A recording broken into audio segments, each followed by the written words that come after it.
பழைய ஏற்பாட்டுல மேசையை பத்தி சொன்ன தீர்க்க தரிசனங்கள் புதிய ஏற்பாட்டுல சொல்லியிருக்கா? மீகா 5:2.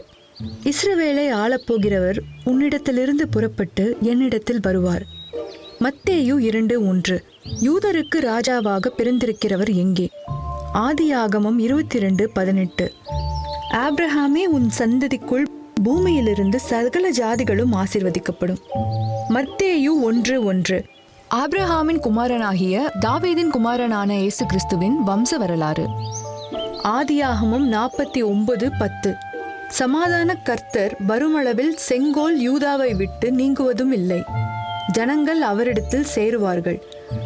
அவர்களுடைய பிதாக்கள் தேவன் என்றும் அவருடைய தேவன் கிறிஸ்து என்றும் அவர் எல்லாவற்றிற்கும் ஆண்டவர் என்றும் அவருக்கு என்றென்றும் மகிமை உண்டாக வேண்டும் என்றும் கூறப்பட்டுள்ளது.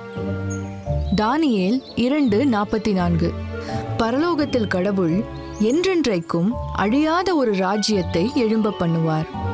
லூக்கா 1:33. அவர் யாக்கோபின் குடும்பத்தாரை என்றென்றைக்கும் அரசாழ்வார். அவருடைய ராஜ்யத்துக்கு முடிவிராது. உபாகமம் 18:15. என்னை போல ஒரு தீர்க்கதரிசியை உனக்காக உன் நடுவே உன் சகோதரரிலிருந்து எழும்ப பண்ணுவார். அவருக்கு செவி கொடுப்பீர்கள் ஆக. அப்போஸ்தலர் 3:25-26. நீங்கள் தீர்க்கதரிசிகளுக்கு புத்திரராய் இருக்கிறீர்கள். உன் சந்ததியினாலே பூமியில் உள்ள வம்சங்கள் எல்லாம் ஆசிர்வதிக்கப்படும் என்று கடவுள் ஆபிரகாமுக்கு சொல்லி நம்முடைய முன்னோர்களோட பண்ணின உடன்படிக்கைக்கு புத்திரராய் இருக்கின்றீர்கள். அவர் உங்கள் எல்லாரையும் உங்கள் பொல்லாங்குகளிலிருந்து விலக்கி உங்களை ஆசிர்வதிக்கும்படி கடவுள் தம்முடைய பிள்ளையாகிய இயேசுவை எழுப்பி முதலாவது உங்களிடத்திற்கே அவரை அனுப்பினார்.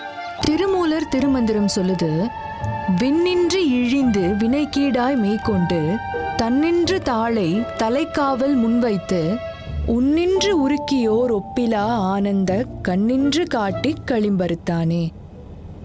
விண்ணின்று இழிந்துன்னா வானத்திலிருந்து, அதாவது பரத்திலிருந்து இறங்கின்னு அர்த்தம்.